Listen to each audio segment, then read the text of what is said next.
I hope I don't keep you up. Alright. So, I have the starter deck right here. So this is what Dreambook looks like. um, this is the Blaze starter deck. Um, the B means it's a beta product. I don't know if that means it's older or younger than the Kickstarter, the first one, but I think it means it's older because this is the copyright on this is 2021, and the booster box, the set I got, is 2023. So, and so this is like the year before or the same year as like the Kickstarter. So, the Kickstarter stuff has the little green K on it, like anything on Kickstarter has. So I guess this is just a pure fire deck. I guess it might have a couple other elements splashed in or whatever. So on the front we have this little like flaming marshmallow pillow thing. Sorry about that glare. So sorry. So sorry. And then we have a griffin on the side here.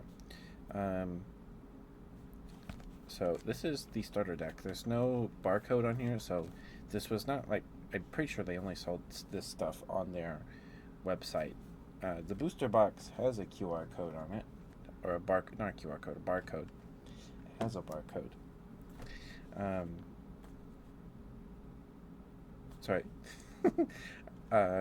Just talking about barcodes gave me a flashback. When I was working at Walmart, I did top stock. So we had a little scanner thing, and you would scan a barcode of something on the tippy top shelf, where it's just there for storage or whatever, and then it would tell you if there's room on the shelf or the location that it is on the aisle. Helps you find it faster. And I was on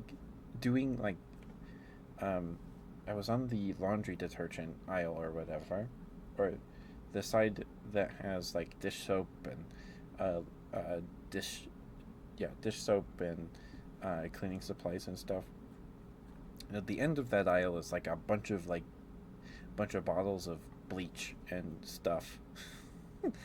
And I was up on top of my cart scanning, and I scanned something, and it came up as like a tomahawk in a box, and I was like, "There's no tomahawk up here. What is? Is this with the?" And it wasn't the bleach, so whatever angle I was hitting something at, gave me it scanned for a tomahawk, and I don't know. It just reminded me of that.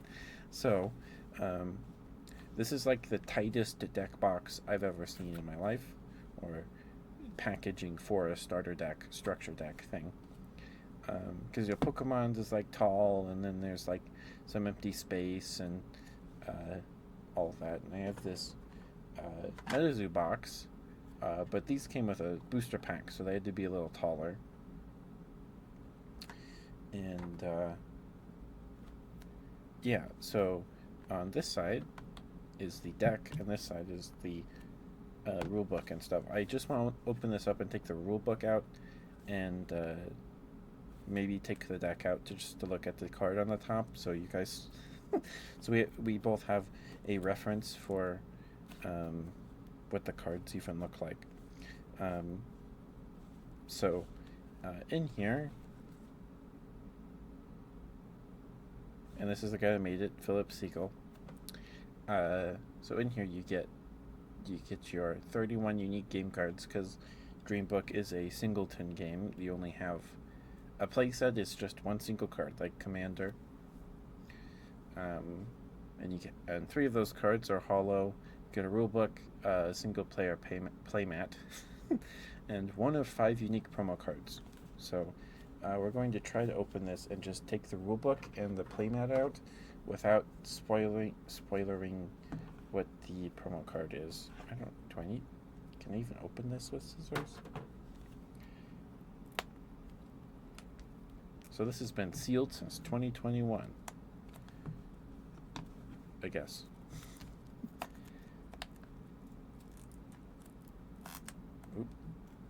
It is. It is super tight. We'll see when we show you when we open it. I thought it would be bigger. Um, that's what she said. Sorry. But like the listing on eBay was just like a tight picture of this. It was like cropped just to be the picture of the box. There was nothing in the picture. I hate that sound. I'm so sorry. Nothing in the listing to be like, hey, here's the size of this. The description probably had, its dimensions. So we pop it. Oh, well, you gotta read the blurb on the back here. I don't know if I can read that upside down. Welcome to Dreambook, a magical world where the only limit is your imagination. Discover strange figments, fascinating artifacts, and use your skills to achieve victory in this head-to-head battle tactics frenzy. Dreambook can be played in multiple game modes. Collect all the game boards to unlock new ways to play. So the main way to play this game is it's on a grid system, and the cards move around. People say it's like card game chess. It has zones designated. Well, it has zones like Yu-Gi-Oh, but they move around on a grid, kind of like a miniatures game or chess. So if we open this, okay, where's the? Okay, so that's the promo card. So we just want this. That's the rule book. And then, ooh, okay. I don't know why I'm taking up the playmat. You can't even see it. So I might take this out so I can show you guys what the cards look like. This is just the deck. Okay, well that doesn't help a ton. That helps very little, actually. But I can actually show you guys kind of the anatomy of a card, maybe.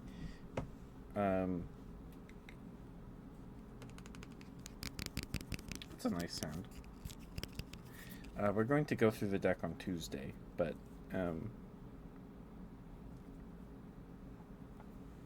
don't know, that's kind of clean, I guess. That's what the back of the cards look like.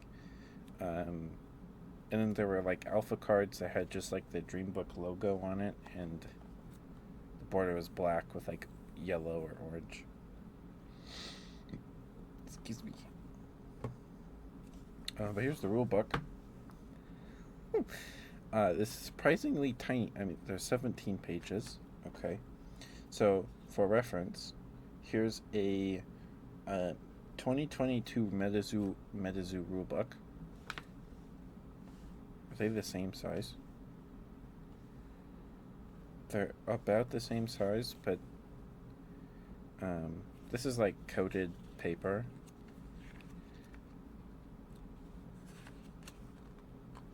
Like a picture book. And then this is just paper. And then look at the size of the text. Oh my goodness, that's so bright. I'm so sorry. That's the size of the text in the MetaZoo box. The rule book. There's a lot. So this is... I'm just curious. This is no like... There's 33 total pages in this rule book. And then the Dreambook rulebook is 17. Which I suppose is... I like that. It's it'll make reading this on stream a little easier. Okay, so this is a card. This is an artifact. So I was hoping there would be a creature card on top, a monster card, but it's an artifact. So we may just go through the deck. I don't know.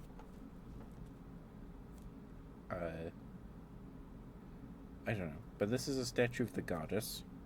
It's an artifact. So I kind of want to, because I want to show you guys a creature card. We don't have to go through the whole deck. I could just pick one out. I don't know. Because, like, none of the rulebook is going to make any sense. If you know? Okay. Do we do it, CJ? Do I open the? Do I unwrap the deck, and just pull out? We just go through till we find the first creature and then stop. Or do we look at the promo card? I kind of want to save the promo card, but yeah, we'll do that. We'll just grab a creature card and then put the rest back in the box. Come on. See, one thing I liked about MetaZoo's decks, when they had like a brick of cards like this, they had the yellow gold band around the top here so that you could peel.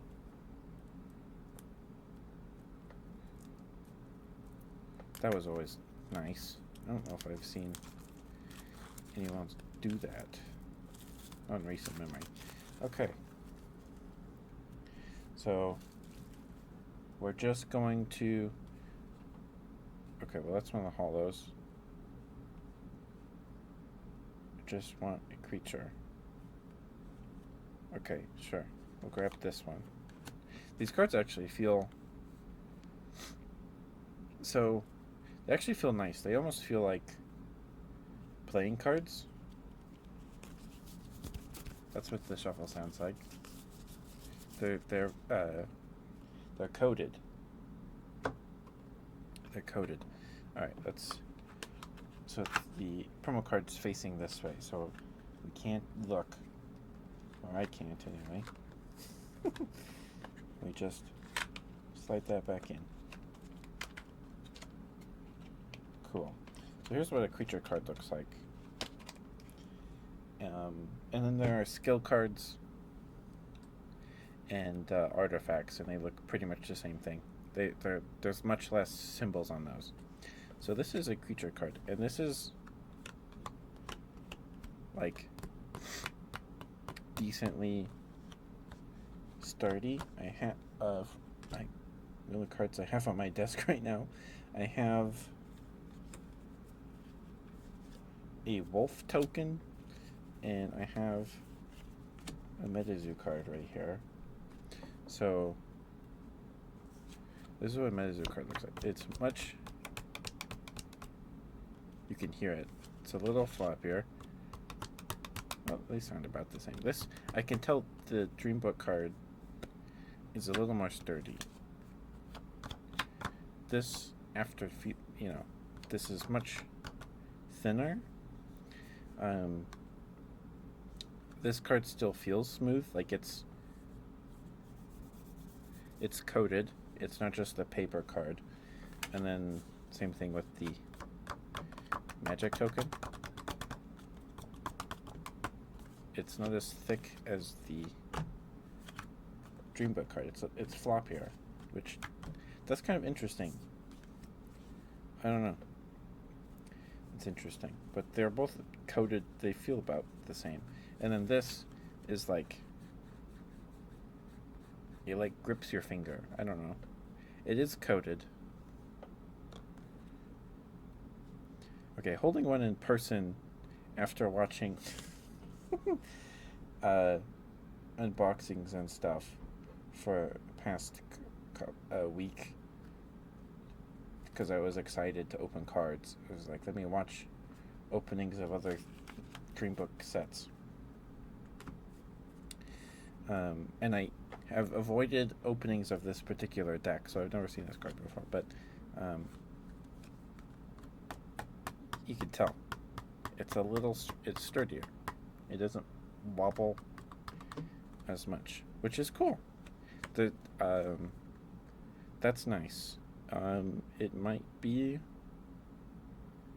a little off cut. It's hard to tell with this patterning on the border. It feels a little thicker on the bottom looking at it, but I don't know. It might not be. Could just be that this is up here. So this is the anatomy of a Dreambook card from a distance, because if I get too close, the glare from the camera is really strong. So from what I've gathered, so the name is up here. So this is Sashimi. There's actually a nice piece of art. It's done by AC Faust. AC Faust. So this is not a Philip artwork. So Philip made this game. Like, he came up with it. He's the guy in charge, right? And then he got caught stealing art, like blatantly in some cases. In most cases, he would like trace over it, or just copy it and then change like one thing. But this is by someone else, and it's actually pretty nice. I like it. It's hard to see. Sorry, guys. I apologize for the glare.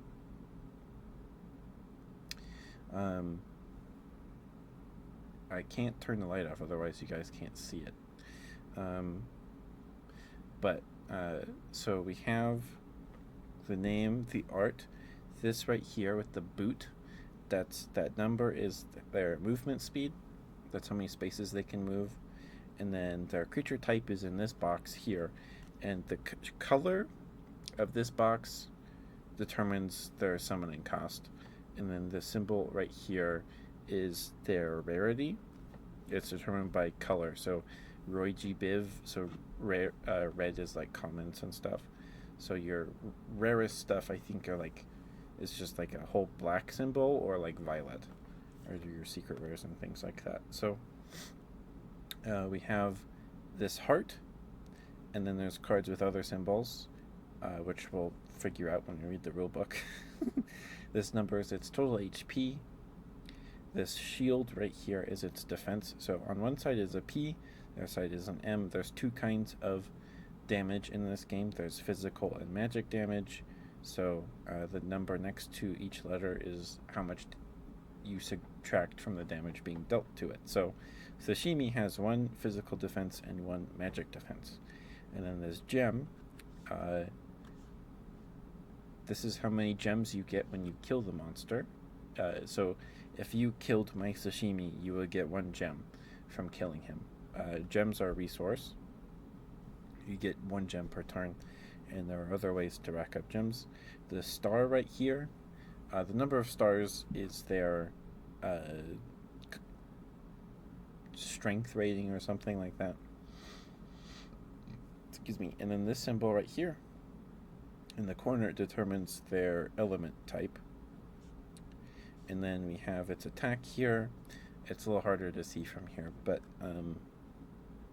so its attack is Scalding Vortex. So it does 7 magic damage at a range of 1 space. So the little target is the range, and then the little star symbol means it does magic damage. A sword is physical. And then it has a passive. So if Sashimi's attack damages an enemy, flip a coin.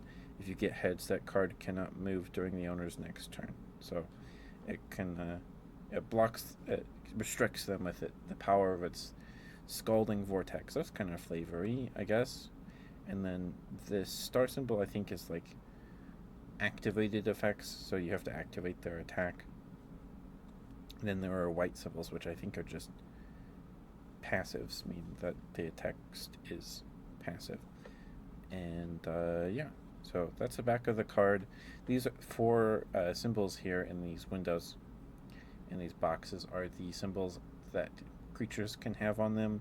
So you have a heart, clover, spade, and a rhombus or diamond. Yeah, so that's Sashimi. Do we pull out an artifact and a skill? I don't know. Maybe we will. Let's do it. Let's do it. Cover, because I want to look at them too. Okay, so there's a skill and an artifact. Okay. Cool. Right off the back there.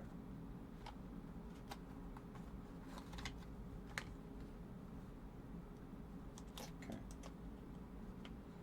They put the promo card in sideways so it didn't get bent, which I appreciate because it's in one of those plastic bags. So this is an artifact, and this is a skill card.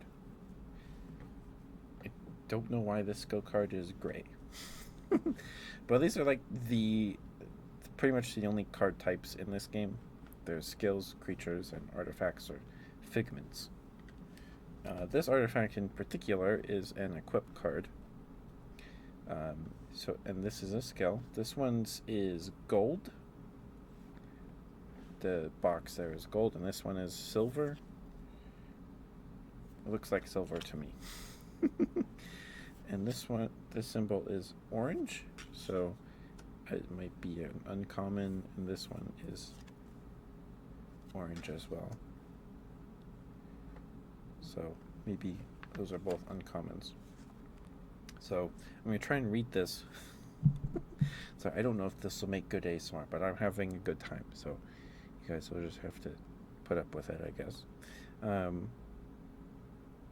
So this is also super tiny text. Super tiny text. Welcome to Dreambook, a fantastical world of imagination. Sorry, okay, there's no glare. There's no glare. Where the possibilities... Hi, CJ. Oh, congrats on getting first, CJ. No one grabbed it. You're right. Yep, no one grabbed first. Congrats on getting first, CJ. A fantastical world of imagination where the possibilities are endless. In this game, you will command an army of 15 unique characters called figments. Using a combination of figment, artifact, and skill cards, you will engage in an epic battle against another player. The goal in Dreambook is to defeat all your opponent's figments and claim victory. So you have to grind through all 15 of their creatures, which is interesting. One is deck, but let me drink some water real quick, because I was curious. So that's good. It told us how you win first, which is always what you want. You want to do that.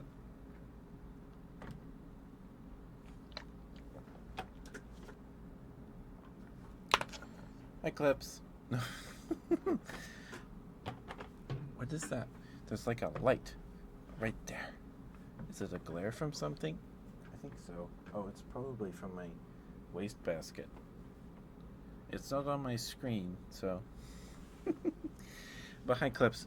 No, I'm reading the rules for Dreambook.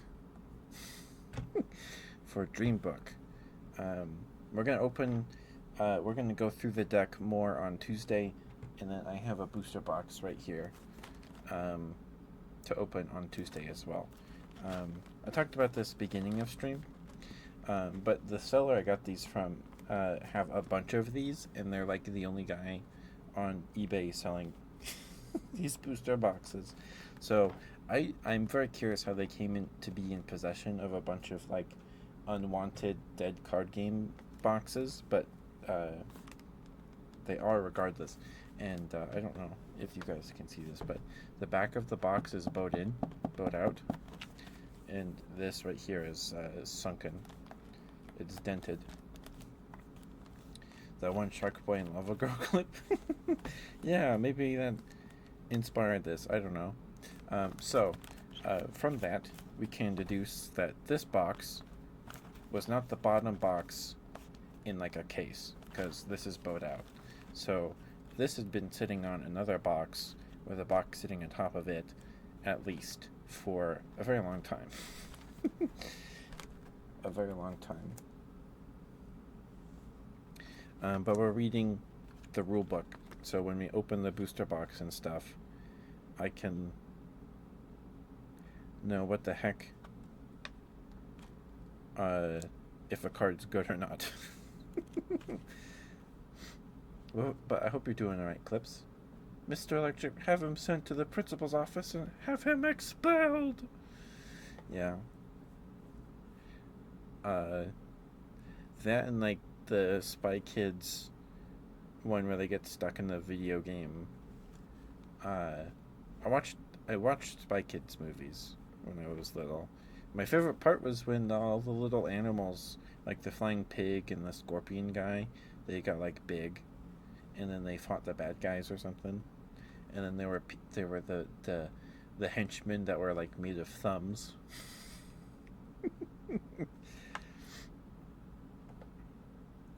So you have to kill all your opponents, all 15 of your opponent's figments to win, which is that sounds very grindy. Deck building. Each deck must consist of exactly 15 figments and a combination of 15 artifacts and skills for a total of 30 cards per deck. Okay.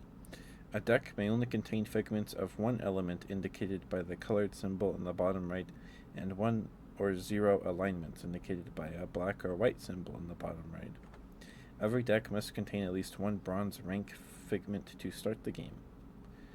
You cannot play more than one copy of the same card in one deck. So, the game is element locked, so you can only have a fire deck.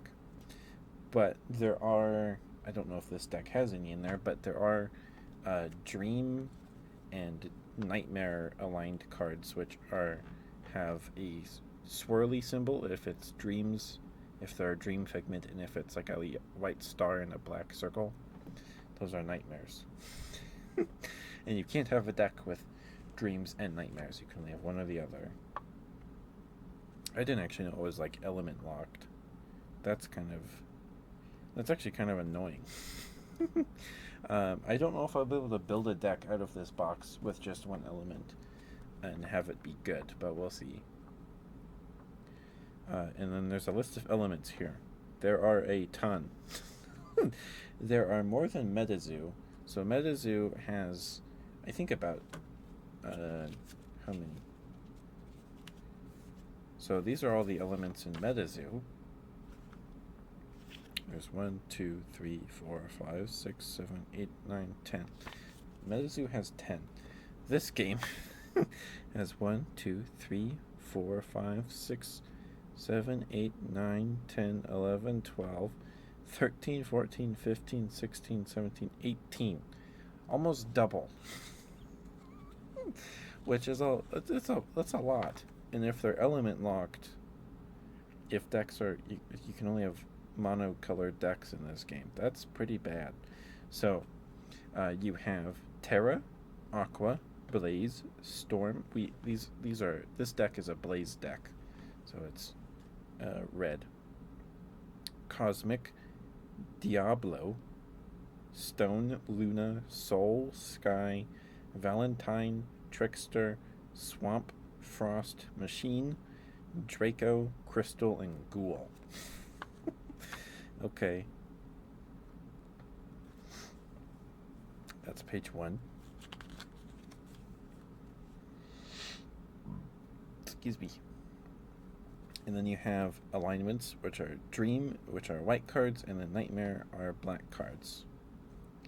2 rules of the game. Did you watch Spy Kids clips?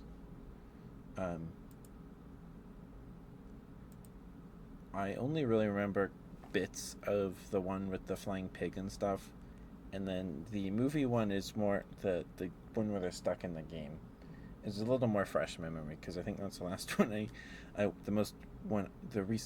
watched that one most recently, but that was still like years ago. And that's the one with Frodo in it, right? Was it? Yeah, Frodo, the actor that plays Frodo, and he says cake, and then he gets run over by a car or something. I don't know. Okay. Rules of the game. There are 3 ways to win the game. First way is by defeating... Okay, there's 3 ways. Alright. Defeating all your opponent's figments that are on the board. If a player controls 0 figments at any time, they lose. The second way to win is by controlling a card in every space on your opponent's home row. So you have so the game is played on a grid. It's a 6x7 grid. And your closest row and your opponent's closest row are your home rows. That's the row you play your cards on. Or your figments, anyway. Okay, so it's like controlling the back row of your opponent's chessboard.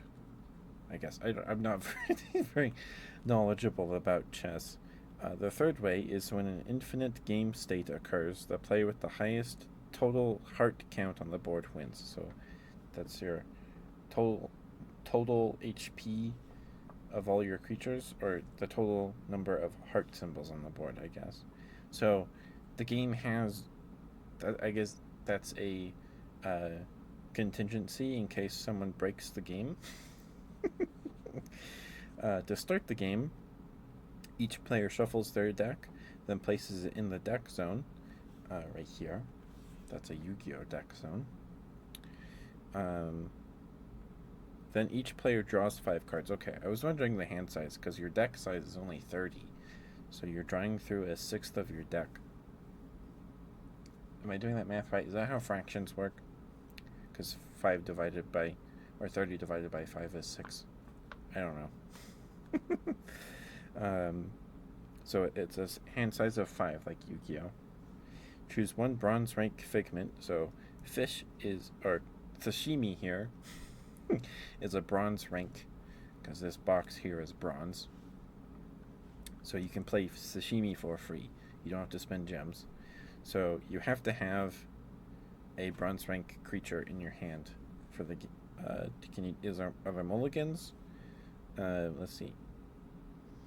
Place it in the start zone face down, just like Pokemon. Okay. If you didn't draw a bronze rank figment, shuffle your hand into your deck, then draw 5 more cards. Then select a bronze rank figment from among them and place it in the start zone face down. Okay, so there's no contingency for then if you don't. So I guess you just keep mulliganing for free. You don't go down to 4 cards, because I feel like that would really suck. So you just keep going, drawing until drawing new hands till you get a bronze figment in your hand. Which is very interesting. So you could put just one in your deck and then be like, try and like fix the cards in your hand. Maybe, I don't know. That's probably a terrible way to play the game, or any card game. All right.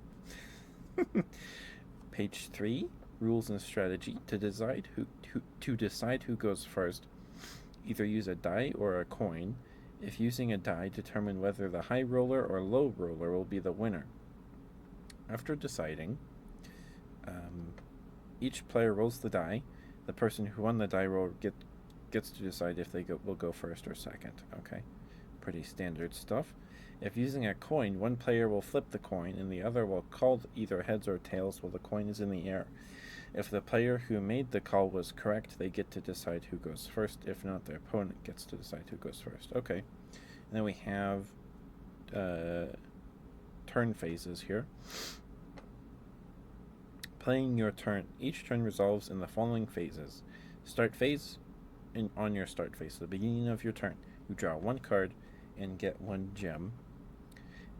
Activation phase, activate up to 1 of each card type: figment, artifact, and skill. Visit the trader's tent. Level up your figments. Battle phase.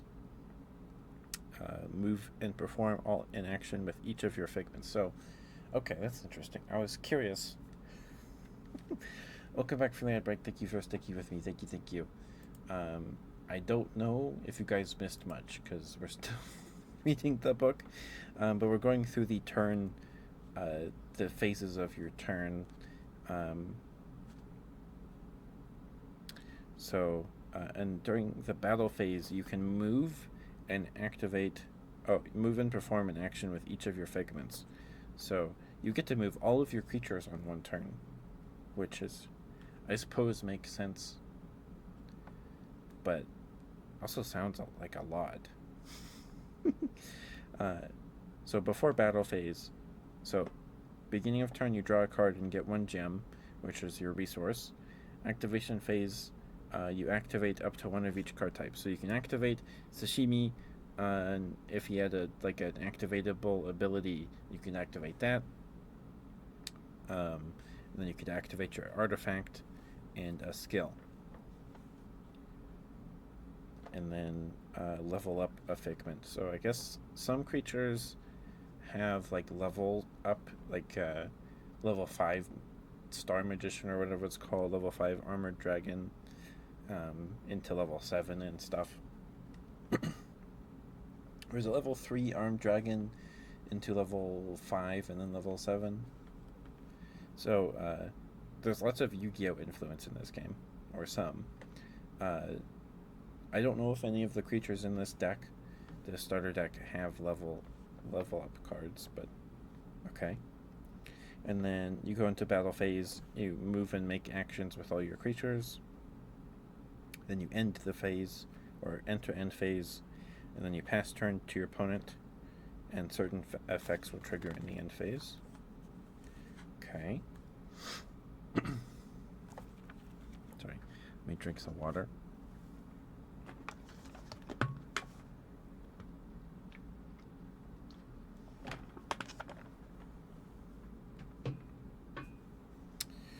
All right. And then, okay, so this is the starting the game. So to start the game, you shuffle, draw 5, and then you play a bronze ranked creature. Sashimi is bronze, so we would play Sashimi face down, and then you would play a bronze creature, and then we would flip them at the same time. All cards must be activated on your home row unless stated otherwise. So you would play your... So this is your home row here. Or whatever. So you have... These aren't here. These cards are actually really nice. Their quality is actually pretty good. I'm impressed. I am impressed. They're pretty sturdy. And there's no... Oh, they're kind of curved. Excuse me, sorry. So you activate it, and then all your cards, you have to play all your cards on your home row.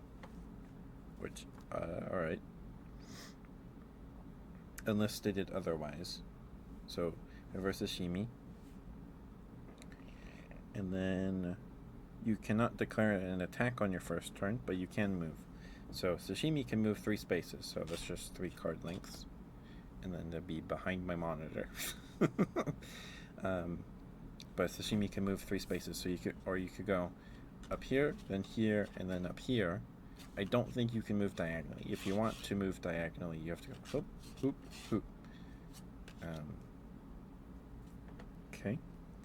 And then you can only visit the trader's tent, which I guess we'll get to in a couple pages, once per turn. And after an artifact or skill card is used, send it to the boneyard unless stated otherwise. Reading the cards.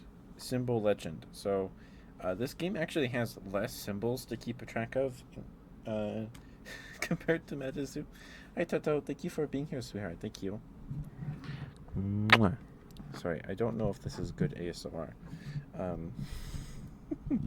But I wanted to do this so when we open the cards next on Tuesday, I'll know what the heck I'm looking at and can determine if the card's good or bad. Do I have any good options here? Come on. No super complicated cards here.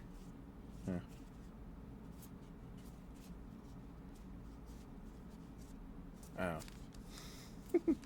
It's not that important. But, so Medizu has way more symbols on cards and things you have to keep track of. But it has... This game almost has double the elemental types that Medizu has. And Medizu has 12. Yeah, it's either 10 or 12. And then this game has 18. So, the heart symbol. Indicate the amount of damage a figment can take before being slain. Speed is right here. Indicates the number of tiles or spaces a figment can move in one turn. Defense indicates the number of points that will be reduced from incoming attack to that figment. Physical is on the left, magical is on the right. Gems indicate the number of gems your opponent will earn if this figment is slain. Swords indicate the amount of physical damage a card will inflict. This is a sparkle. It's called sparkles. Indicate the amount of magical damage a card will inflict. Range is the target symbol. indicates the number of tiles a card must be within in order to target another card with an attack or ability. Line of sight cannot go through other units unless otherwise stated. And then the star here is its power rating. This has no effect on combat on its own, but other cards may refer to it in their effects. Alright, this text is very tiny. It's actually bigger and more legible than MetaZoo's rulebook, which I appreciate, and is like coated paper, so it's a little more fun to hold. Each figment also has a class type indicated by the writing on the metallic plate underneath the illustration, between two dots. So fish is its class. Okay. Some figments may have more than one class. This doesn't affect combat on its own, but other cards may reference it. If a figment levels up, it retains all classes of its previous forms. Okay. We're on page 6 already. Special cards. In addition to the 3 normal card types, there is also an alternate form for each. There are hidden artifacts, quick skills, and hidden figments. Hidden artifacts. These function similarly to normal artifacts, which is this kind of thing, except they are played face down, remain on the field until they're... Oh, okay, so they're traps. They're traps. Until their effects are ready to activate, they can be activated at any time during either player's turn, so long as the requirements specified on the card are met. So, yeah, they're just trap cards. Quick skills. These, this doesn't look like a quick skill to me. It does not. This one is gold, and this one is platinum or I think that's diamond. Activate any time from your hand during either player's turn, so long as the cost specified on the card can be met. Quick skills do not count towards your cards played that turn. Okay, so it's a quick play spell from Yu-Gi-Oh! Or an instant speed spell in Magic, and it doesn't impact they don't impact your one skill, because you can play one of each card on your turn. You can play one skill, one fish, one skill, one figment, and one artifact on a turn. And I guess you can play any number of quick skills. Sorry. And then hidden figments, so that's creatures. They have the word hidden on both sides in a column on both sides of their card art. Hidden figments. These will make up a separate deck from your main deck, known as the hidden deck. The hidden deck will then be placed in the hidden deck zone, so it's basically an extra deck from Yu-Gi-Oh! Figments in the hidden deck have special requirements to play them, usually in the form of other cards in the main deck. Some hidden figments are level-up figments. A level-up figment can be played at any time during the activation phase, so long as you currently control its previous form. Playing a hidden figment does not count towards your cards played that turn. So, does that mean... It doesn't say you can't. So I guess if Sashimi is level 1, and there's a level 2 Sashimi out there, I don't know if there is, you could play your level 2 Sashimi the same turn you play Sashimi. You can level them up the same turn, which is interesting, because usually in Pokemon, when you play a basic Pokemon on your bench, you have to wait a turn to evolve it. So that's interesting, to me anyway. Okay, then we have keywords. Figment, they are the denizens of Dreambook, mythical inhabitants, so aid you on your journey. Okay. Artifact, that's your magic weapons and items. Skills are your spells and stuff. Home row is the closest horizontal row to you, so this would be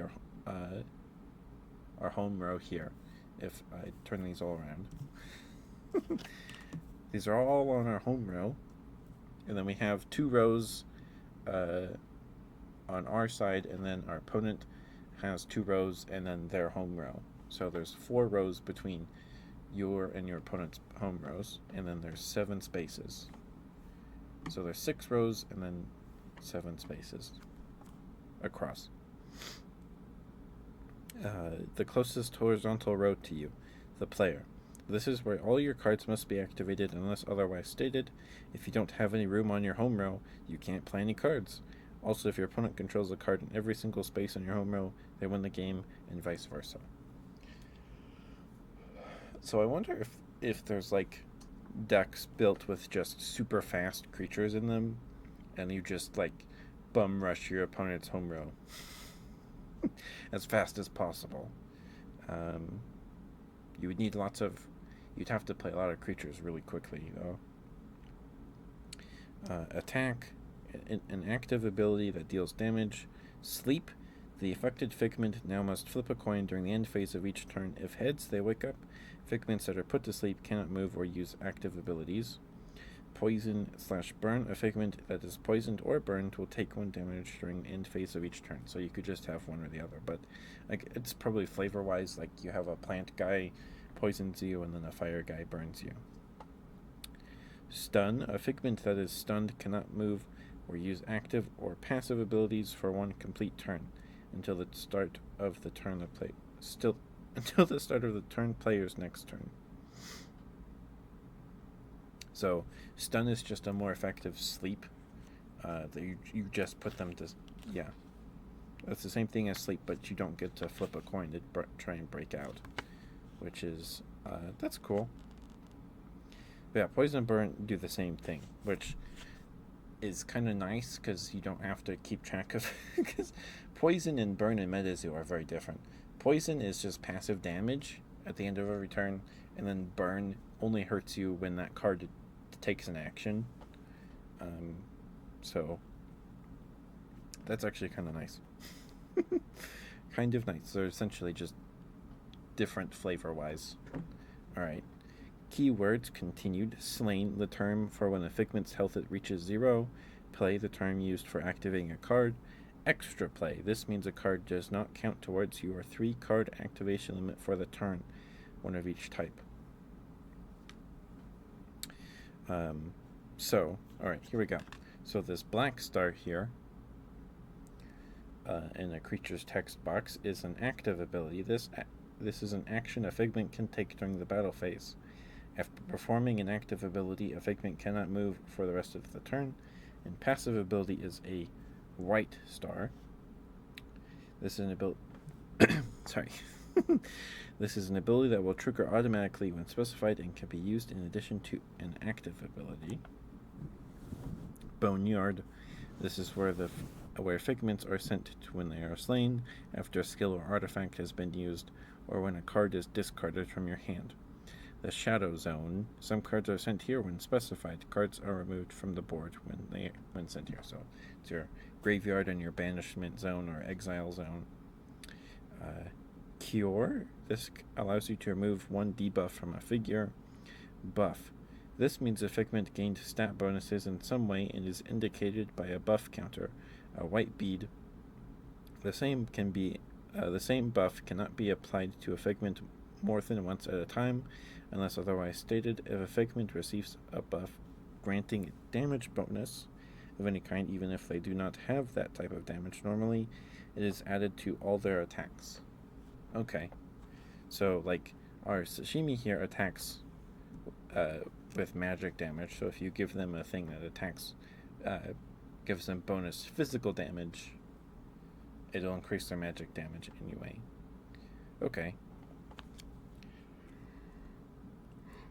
That doesn't lock. Yeah, okay. Maybe makes deck building a little easier. You're not locked into like, oh, this card's dead because all my active guys are magic attackers. Okay. Debuff. This means a figment lost stats in some way and is indicated by a debuff counter, a black bead. Includes status ailments such as sleep, poison, etc. The same debuff cannot be applied to a figment more than once at a time unless otherwise stated. Okay. Rules and strategy. The Trader's Tent. Play diamonds to activate bonus effects once per turn. So you play your gems during your active stage. What's it called? Active step.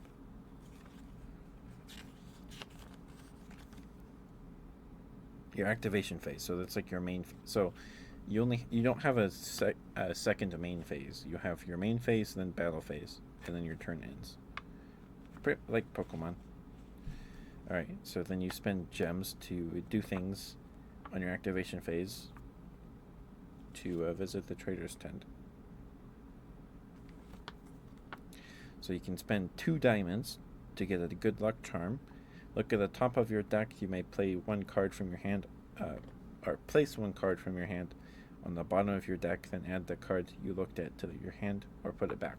So let's use scry one, but you trade instead of putting the card you looked at on the top or bottom, put a card from your hand on the bottom, and then draw that card. That's interesting. If you spend 3 diamonds or 3 gems. A charm for psychic users only. Declare one card type, artifact, figment, or skill. Then look at the top card of your deck. If you declared the same card type, add that card to your hand. Then draw one more card. If you were wrong, put it back.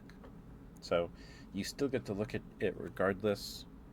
But if you're right, you get to draw that card that you looked at and then draw an additional one. So very high reward. And if you're wrong, you still get to look at the top card of your deck. And then you could good luck charm and take it. Although that's very expensive. 4, a hard bargain. Discard one card from your hand, then draw 2 cards. If you spend 5 gems, you get silver coins. You draw 2 cards, so you can just spend 5 to draw 2 cards straight. Alright, 6 gems gets you ruby crystal ball, sapphire crystal ball, and emerald crystal ball. So crystal ball lets you search for it. So each one of these, you discard one card from your hand, then search for, if it's crystal, you search for a figment. If it's crystal, you search for a skill. And if it's emerald, you get an artifact. So, okay. So you have built-in scry and searching. So you don't, that's kind of cool. So you don't have to like, oh man, I need room in my deck for search cards, but you can just do that. With the trader's tent, it's expensive. It takes 6 gems, but that's still cool. That's actually pretty neat. So far, I'm impressed. This game actually sounds kind of neat. I haven't seen anything like super off-putting with the product itself, but the creator of the game stole art and did other things and stuff. Well, mostly just stole art, and then they did a Kickstarter earlier this year for another set, or like 6 months ago, and it flopped. Yeah. But so far, I'm impressed. The card quality is really nice. Like these are really thick. They're not super wobbly. They kind of feel like playing cards, maybe. And this rulebook is pretty well put together. There's not a ton of like super tiny text. Not all throughout the book, but it's more readable than the MetaZoo rulebook, for sure. I mean, this game is a little more simple than that, but I'm impressed. I am impressed. I am I keep saying that. I am. Okay. And then for 8 gems, you have Diamond Crystal Ball, and then you just add 1 card from your deck to your hand. So instead of spending 6 gems and the cost of discarding a card to search, you just spend 8 gems and then you just search for a card. 9 is gold coins. You draw 3 cards, and then 10, Feast for a King. Discard your entire hand, then draw 6 new cards. So that's a professor's research. Excuse me, from Pokemon. Okay. Let me drink some more water. That's kind of dry for some reason today.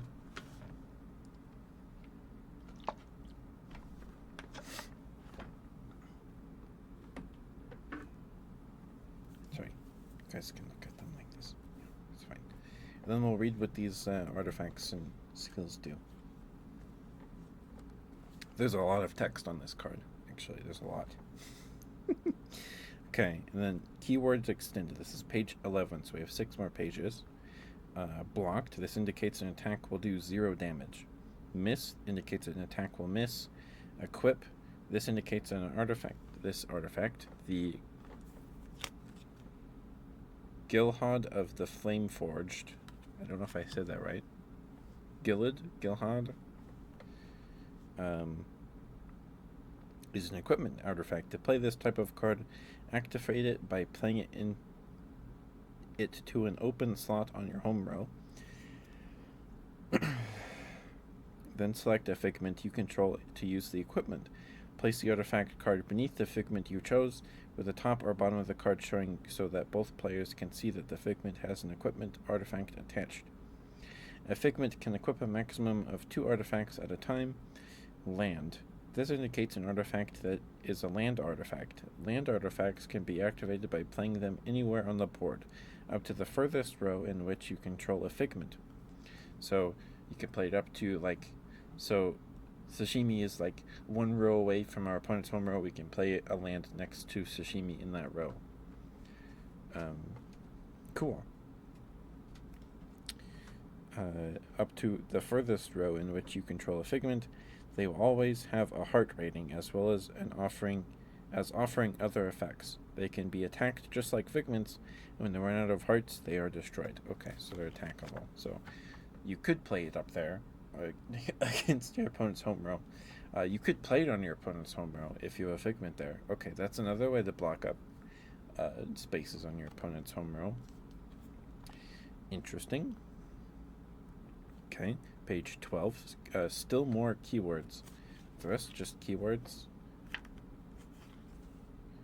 The last 2 are different.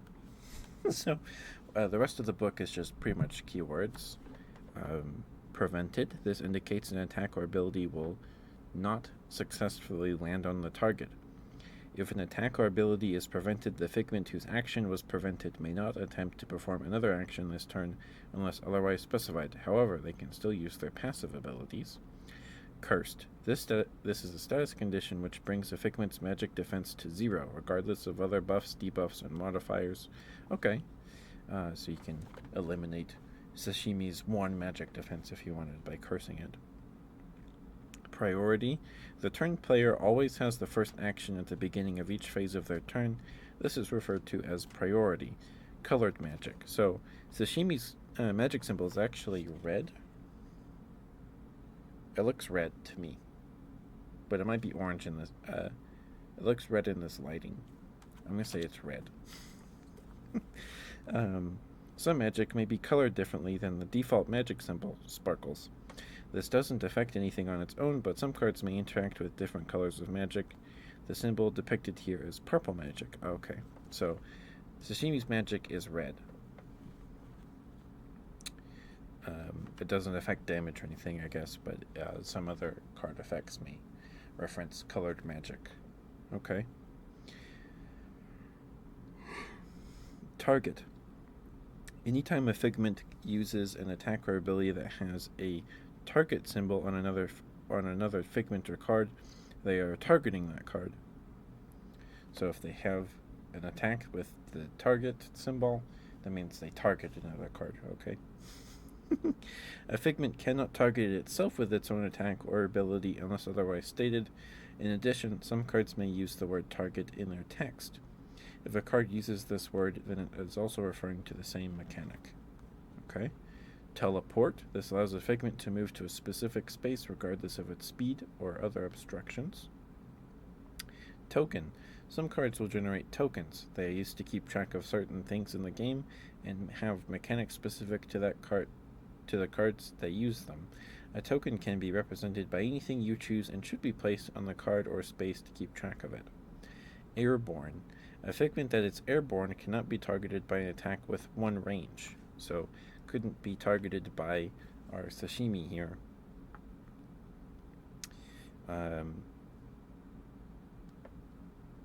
Unless the figment attempting to use the one range attack is also airborne, or was targeted last turn by the airborne figment with one range attack ability.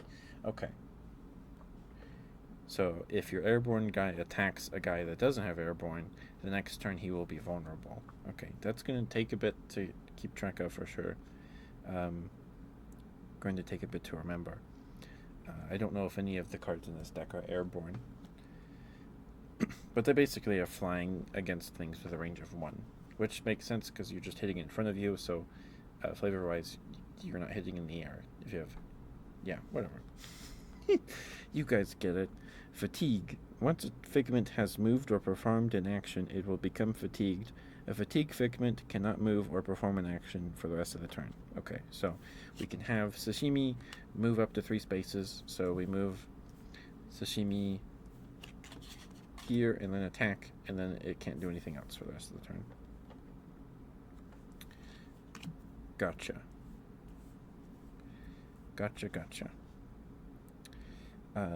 Blitz. You can move a figment and perform an action with it the same turn by using its action immediately after moving to a new space. This is called a blitz. Okay, so there's a term for that now. We have a term for that. So we move Sashimi 1, 2, 3, and then attack in front of it. We're blitzing Sashimi, and then it's fatigued.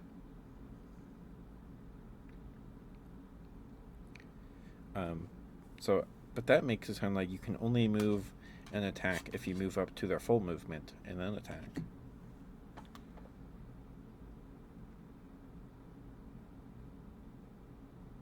Oh, to the new space.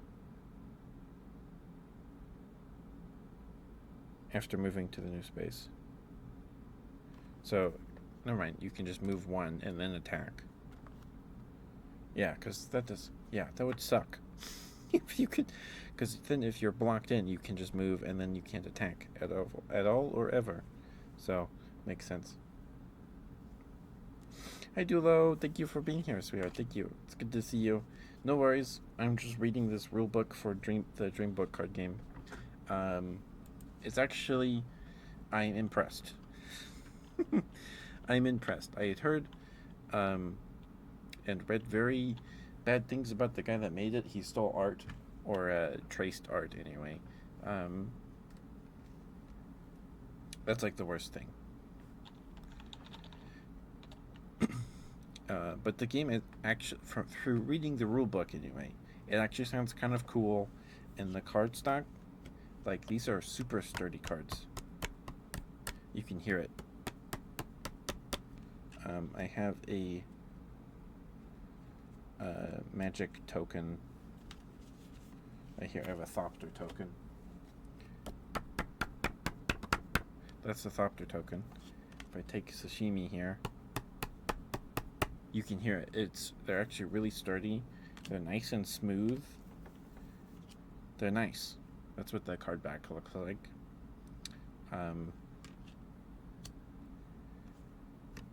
They're pretty nice. I'm impressed.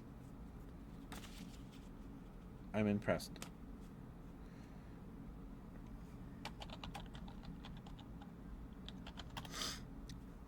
Ooh. Something went wrong when attempting to perform the shout out.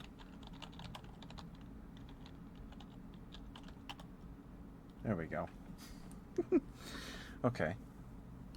Please go follow Dulo if you're not already. He's awesome. He's playing through Monster Hunter World. And other things. Please give him lots of love. Please, please. He's a sweet. He's very sweet.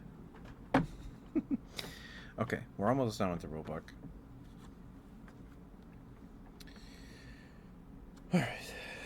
Blitz. Terrified. A figment that is terrified will move its maximum movement towards its owner's home row at the start of each battle phase until it is cured. If the figment hits an obstruction during this process it will stop and resume when the obstruction is no longer there.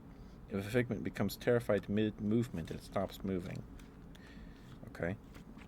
So you can only cure terrified by curing it. Otherwise it's stuck on your home row. Okay, that's another way to fill your opponent's home row.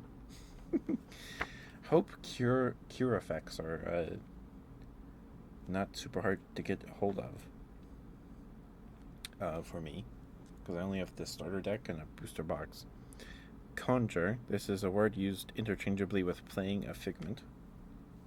So you conjure a figment. We conjure sashimi in attack mode.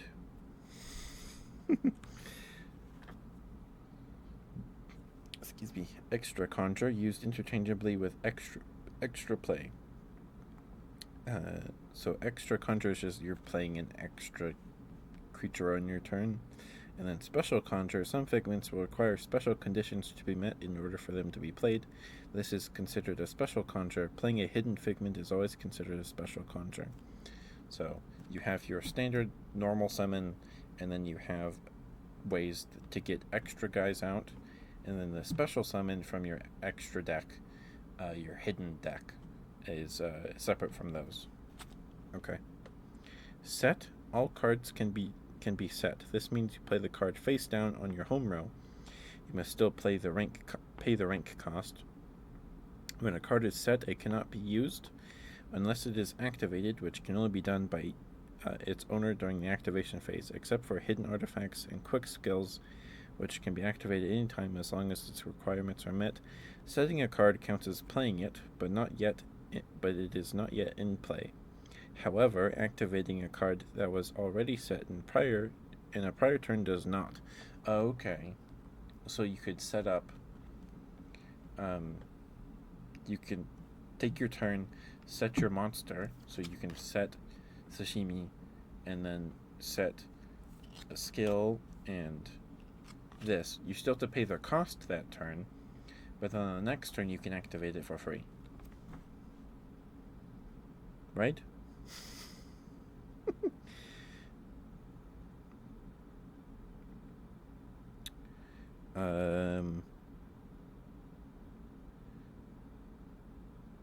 So it counts as playing, but it's not yet in play. However, activating a card that was already set in a prior turn does not.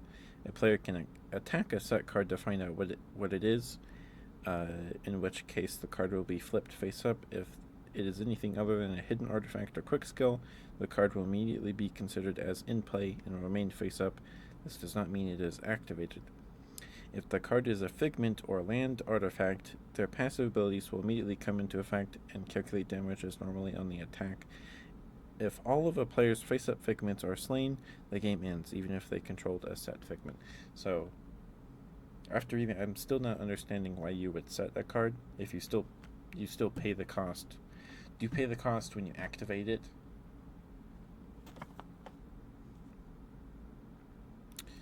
All cards can be set. This means you will play the card face down on your home row. You must still pay the rank cost. So you still have to pay for the rank. So you could set a bunch of like bronze creatures on your home row, and then on your next turn activate them all. Well, no, you would set one because that still counts as playing a card. And you can only play one creature, one artifact, and one skill on a turn, unless it's a quick skill. So, this is the one rule I'm stuck on. Yeah, setting a card counts as playing it, but it's not yet in play.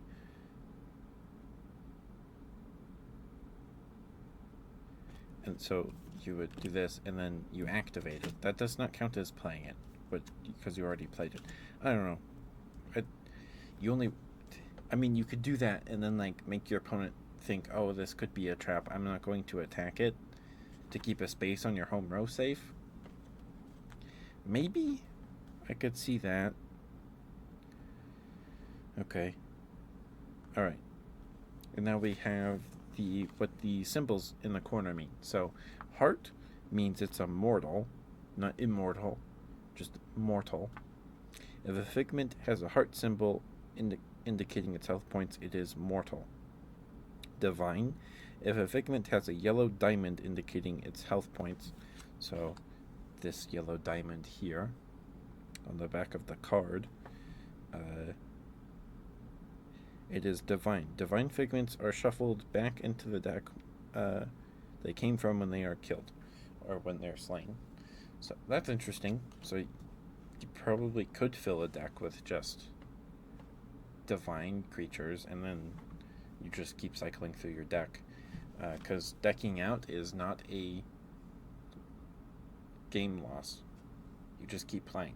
So, interesting. Okay, and Crafter is the blue spade. If a figment has a blue spade indicating its health points, it is a crafter. Crafters can be shuffled into the deck during your activation phase from your hand or in play after revealing it to your opponent from your hand to earn the gem rating printed on the card immediately. This is called questing. If you quest with a crafter figment, it will consume your normal conjure that turn. Okay. Interesting. So that's a way to generate gems, because you only get one per turn, and then you get additional gems by killing creatures with a gem number next to the gem symbol on their card. So you'd want to play crafters so you can get gems, rack up gems to play your bigger stuff. Okay. That's kind of cool, but it does consume your normal summon, your one creature summon that turn, unless it's an extra or special summon or conjure. Okay, that's kind of cool. I like that. Lucky. If a figment has a green clover indicating its health points, it is lucky. A player is granted extra plays per turn of any card type equal to the number of lucky figments they control, in addition to other extra play effects from other sources. Okay, so the clover means you get to do one extra action. So if you have one clover, one lucky creature on the field, you get to do one extra action. So you could do 2 artifact plays, 2 creature plays, or 2 skills. And then you can do that as many times as you have lucky creatures on the field. So it does stack. Okay, so this feels like this game can snowball kind of quickly.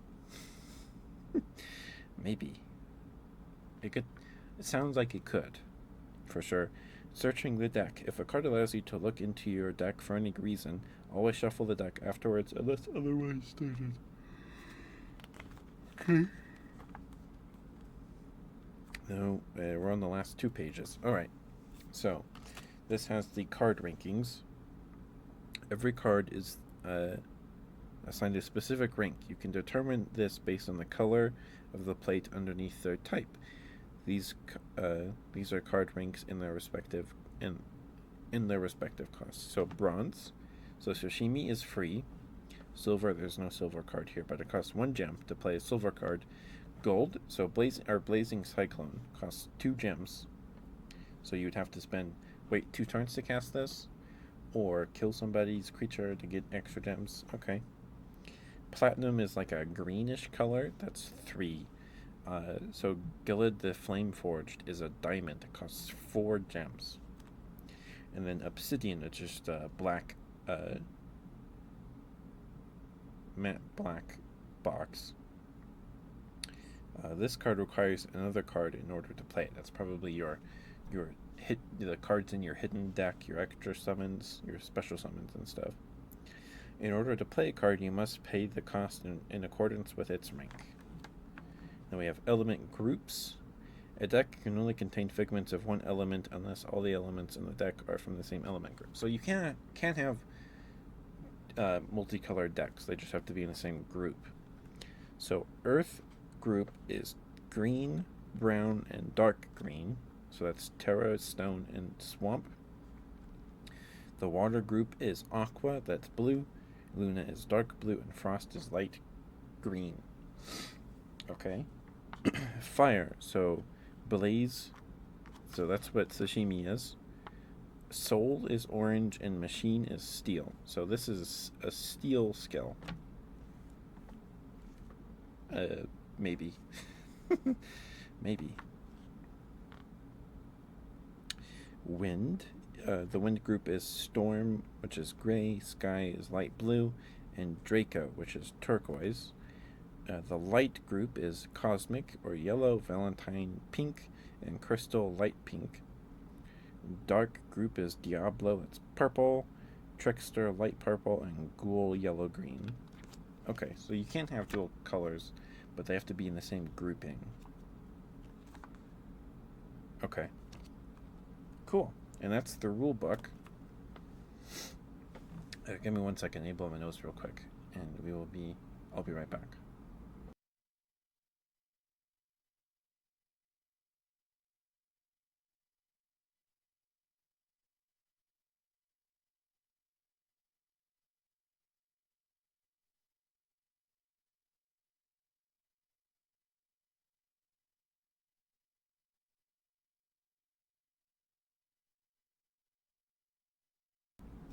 Okay, sorry about that.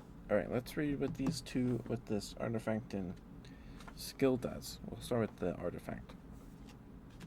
So this is an equip artifact. So we play it in our home row to activate it, and then we target one of our creatures, and then equip it to it.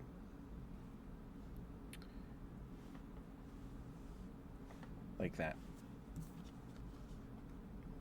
From what I gathered from reading the rule book.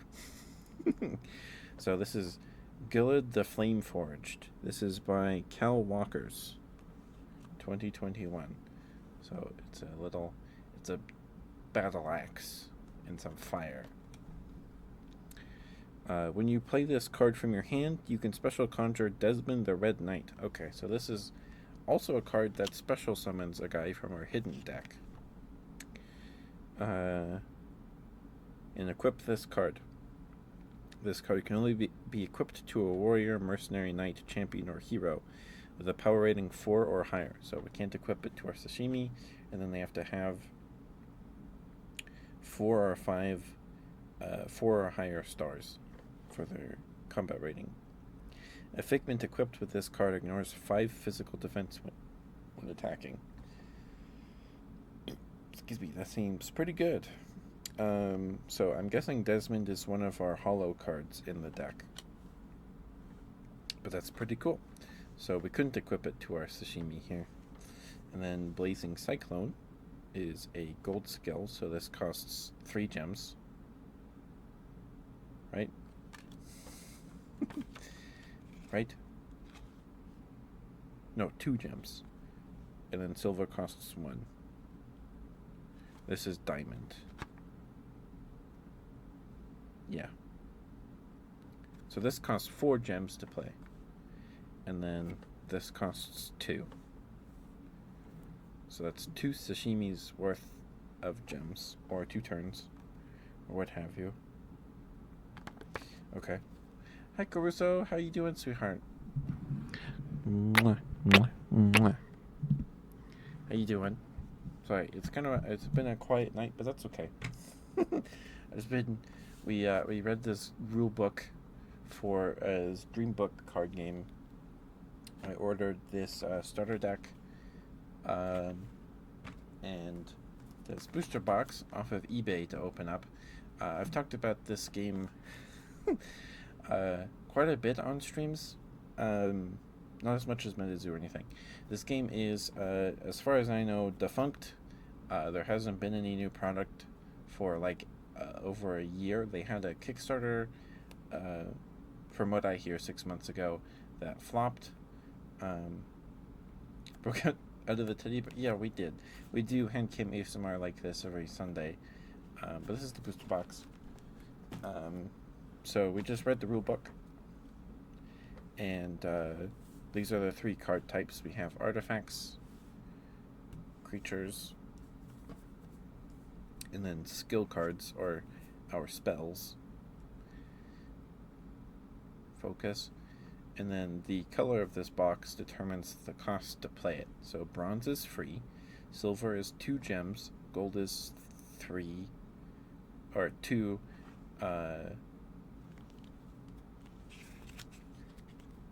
platinum, which is a green color, costs 3, and then diamond costs 4, and then if it's a solid black box, you have to meet special conditions to play that card. And I became intrigued about this game earlier this year when I found a listing for this booster box and another Dreambook set for sale on eBay for like sub $30. When I found it, this box was 28. Now it is 25.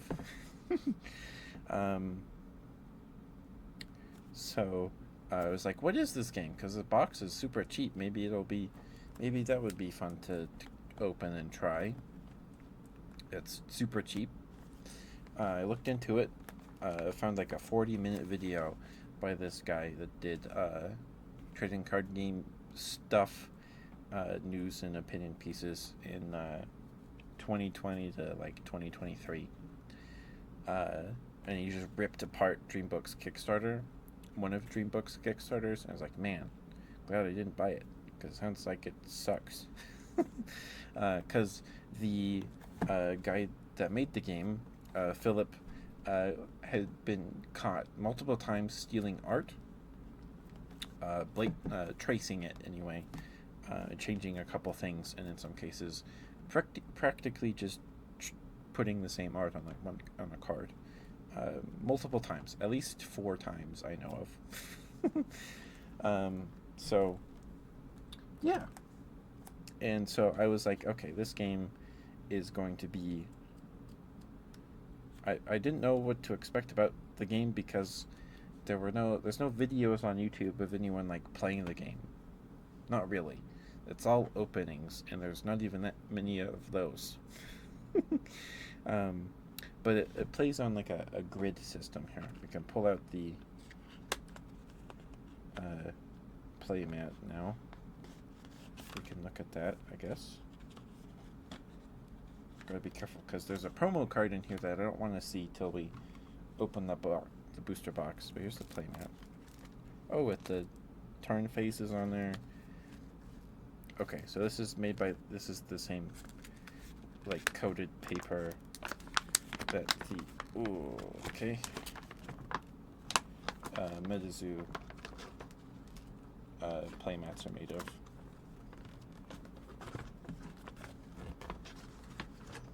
Oh my goodness. Come on. You can do it.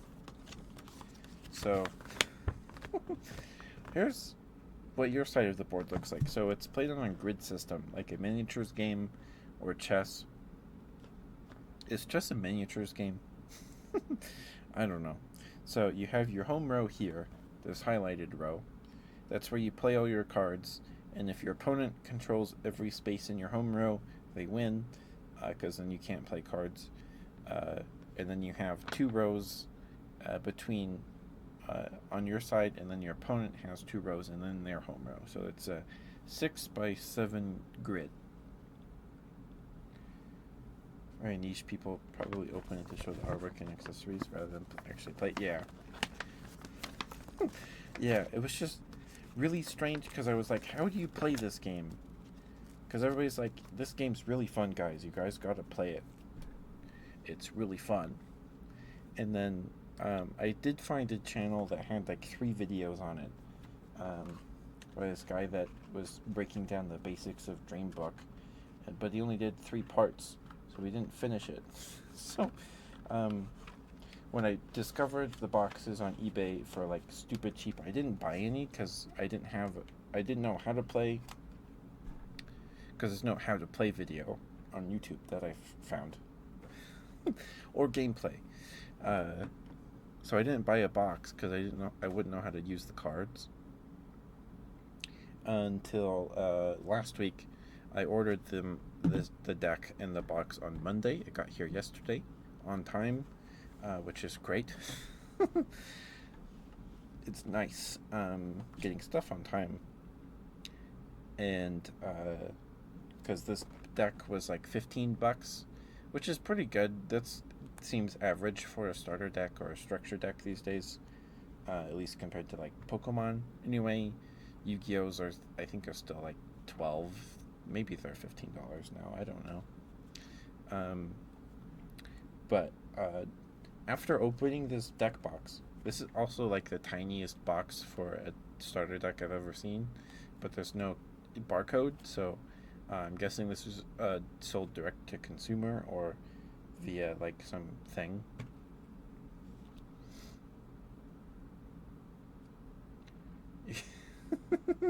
I'm sorry, Caruso. It's over Stim ASMR stream. I apologize. But this is Bud. Or yeah, this is Bud. Not Bub, but I believe it's Bud. His name's Bud. I got him at a retro game convention in August. There's a nice lady there who rips apart Pokemon plushies and stitches them back together. It's the body of like the original Bulbasaur plushie, and then a Mew head with chunks of Gengar and Pikachu on it. It's great. He's very cute. But so far I am impressed. The only thing I really have left to do is play the game. Now I have to open this box and build another deck so I can play with somebody. But the game is a singleton format, so you can only have one copy of each card in your deck, and the deck size is 30. So either this game is like super grindy. I feel like sessions of this game would either be super grindy or they go super quick, like somebody just snowballs. But I don't know. Also, the cards are like super nice. They're really like, it almost feels like playing cards. And I have the only really thing I have to compare. I have a Medizu card and a MTG Wolf token from I think this is Battle for Baldur's Gate. So this is a Medizu card. It's way more floppy,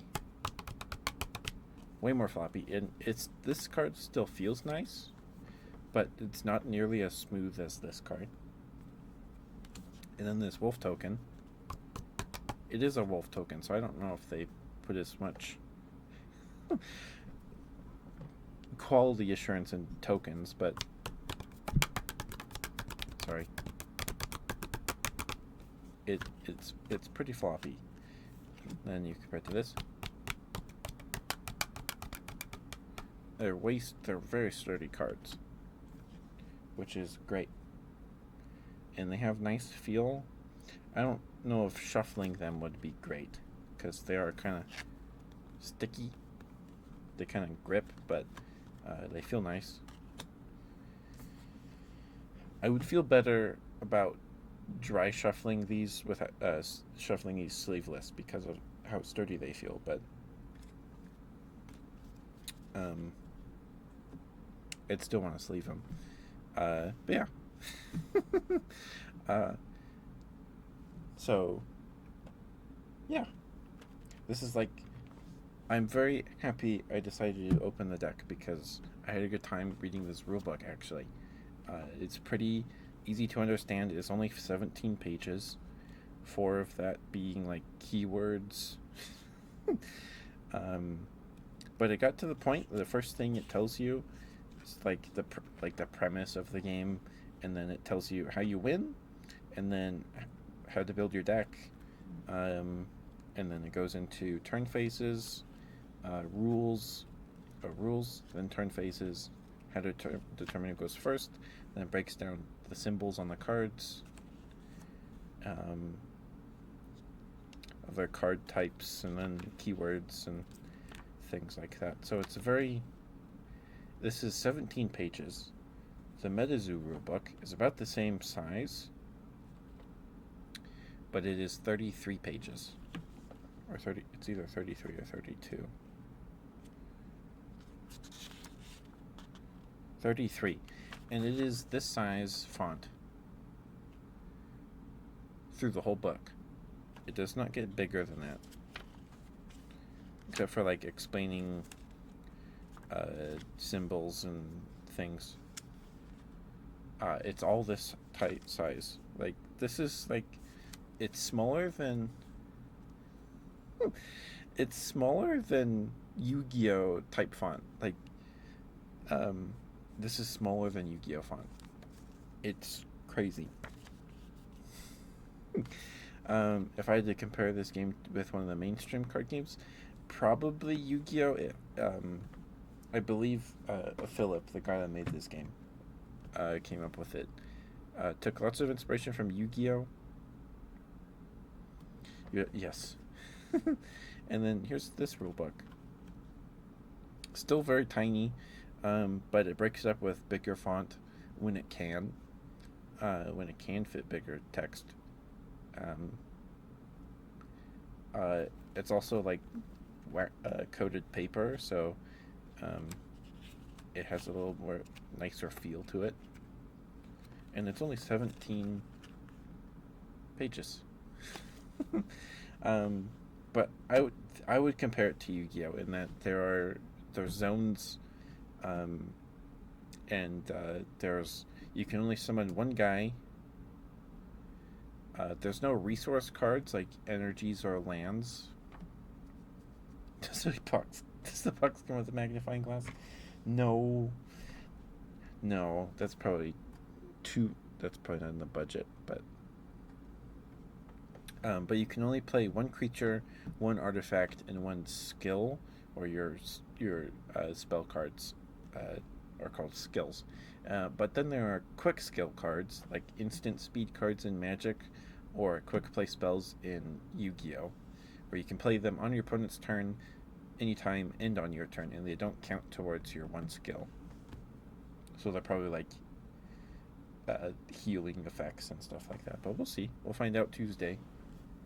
We're going to go through the deck, the whole thing, on Tuesday. I just pulled out one of each card type to look at them. And so you guys could see them. A ham sandwich for the rule book, yeah. But I'm honestly impressed by this game so far. I've yet to play it, but reading this book and then actually holding the cards in my hand, the cards are actually really nice. They feel nice. They're thick. They're sturdy.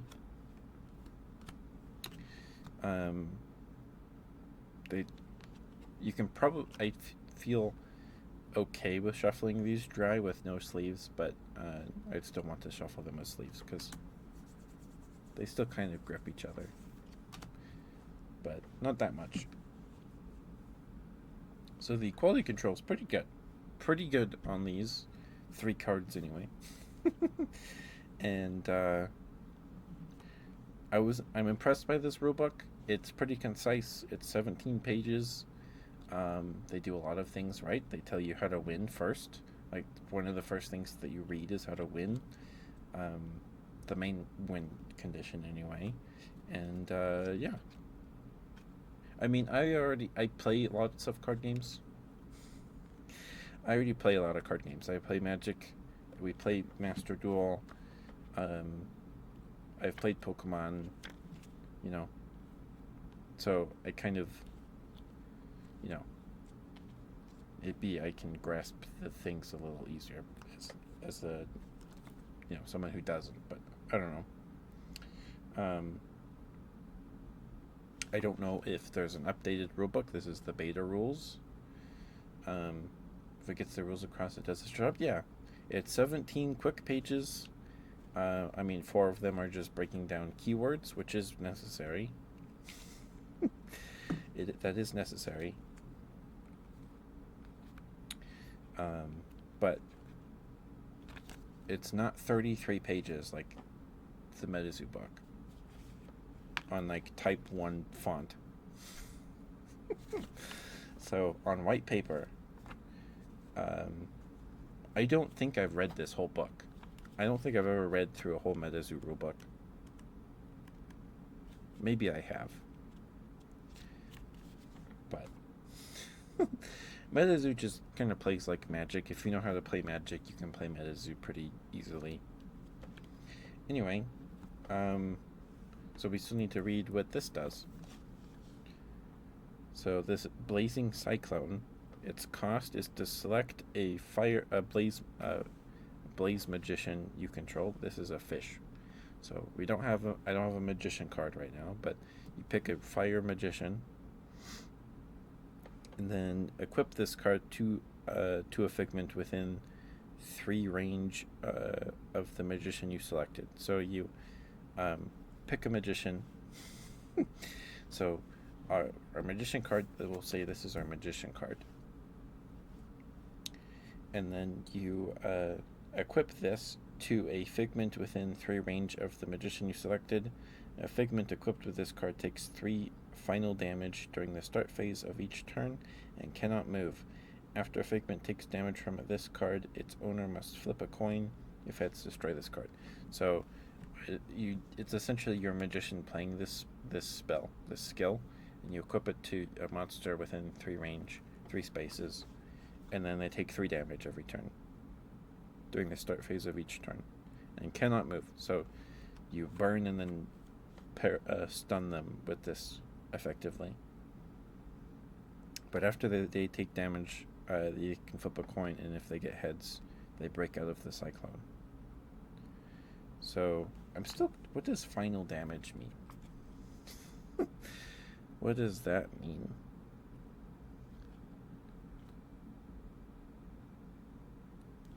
Is it in here? I don't remember seeing that.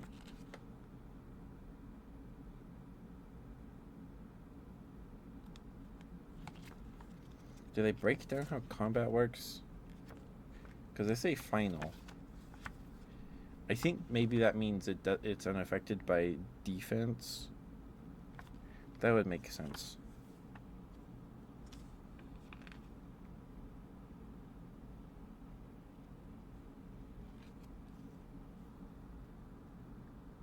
There's buff, debuff, cure. Keywords. Final damage.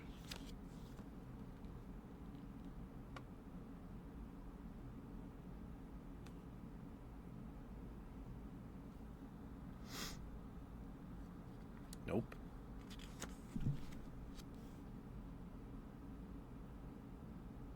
Okay. I'm guessing final just means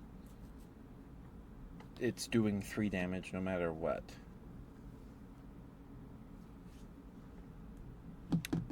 I'm guessing. But what do I know? I Snugbug, thank you for the stretch there. Thank you. I have not. I've been sitting for too long.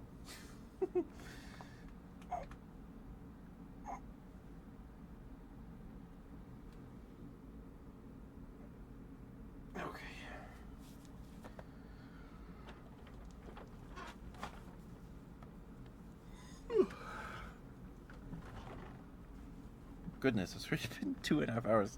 Okay. Thank you for the first time chat, Snugbug. How you doing, sweetheart? How you doing?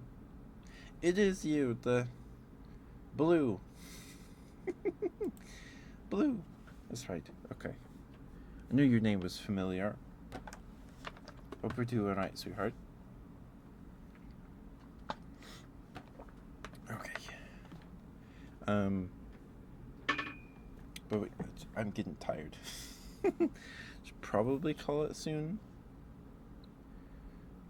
Roast the highs, they're actually they're cherries. They're not like weaved into, they're printed on, so but yeah, they're cherries. I haven't worn these in a couple weeks, so I thought we'd wear these, and I didn't have the energy to put on fishnets or anything tonight. Okay. But yeah, that's Dreambook. Still nice? Yeah. Alright. Excuse me, sorry, goodness gracious. Put these back in. And then there's a promo code back here. We will look at what the promo card is on Tuesday, probably Tuesday evening. I'll leave the rule book out so I can read it. But yeah, thank you guys for being here. Thank you. Thank you for the water, Caruso. Thank you. But I'm getting tired. I've been trying to get up earlier this week to prep for this past week to prep for the 12-hour streams on Tuesday, Wednesday, and Thursday. This week, so I'm a little sleepy. A whole jug. Yep, it's a gallon igloo jug. So I don't know if this was a very ASMR-y stream, but I wanted to read the rule book. So when we open the box, I can understand what I'm looking at and try and determine if a card's good or bad. And so we didn't have to read it when we were trying to open the cards. Yeah, that's a bit of the Blaze deck here. Oop, fell over. So far, Dreambook, I'm impressed by your product. It seems the quality so far, pretty good. The card stock, anyway. The rulebook impressed me. It was quick read, relatively, 17 pages. Easy to understand for the most part. There's still, I don't know what final damage means, but I'm guessing it means that's the damage it's doing. For sure. 3 damage through defense or whatever. Anyway. Alright. Sucrose is live. We'll raid Sucrose tonight, as is tradition. She is also doing some hand cam stuff. She got a anime deck building game that she's been waiting for like a year. So she's unboxing that right now. So let's go say hi to Sucrose. Give me a second to swap my headphones. I need to go to bed. I'm tired. I don't think I'm going to record a video tonight. Record some ASMR tonight after a stream. I think I just need to eat something and go to bed. I'm sorry. Okay. I'll be right back.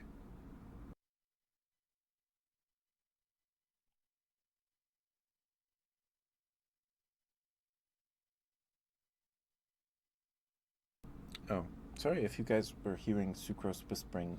I forgot to plug earbuds into my monitor, so there was sound coming through it, through my speakers. Hopefully that wasn't too loud. Sorry if I was too loud tonight. I was excited to open this and read the rules, so I apologize if I was a little loud. And that if this wasn't a super ASMR stream. I didn't do too many triggers or anything, but you guys like it when I read Wikipedia anyway, it seems. So anyway, make it out of your hair. Okay.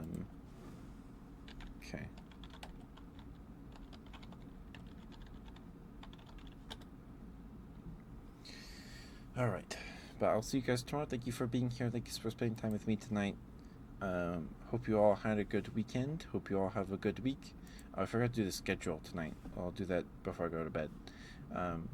But tomorrow we're playing Beastie Ball. And then we might play Monster Hunter tomorrow. I've been wanting to play Monster Hunter. We might play it tomorrow. Maybe. We'll see. Then Tuesday, Wednesday, and Thursday we're doing 12-hour streams on each of those days to celebrate 900 followers and our 3-year stream anniversary and stuff. Those streams are starting at 11 a.m. Mountain Standard Time, or Mountain Time. So in the morning. Thank you, Snugbuck. Take care of yourself, sweetheart. Thank you for stopping by. It's good to see you. I do hand cam ASMR like this every Sunday, and then Wednesdays and Fridays we use the VTuber model. Yeah, we're doing 12-hour streams those days. Tuesday, we're playing Deep Rock Galactic with some bear tubers, and then after that, we're playing Atlas with some pals, and then we'll open the booster box after that. So in the morning, we'll probably play Monster Hunter. I want to play Monster Hunter. I got the itch. But I'll see you guys tomorrow. Take care of yourselves. Brush your teeth. Drink some water. Take your meds. Bye-bye.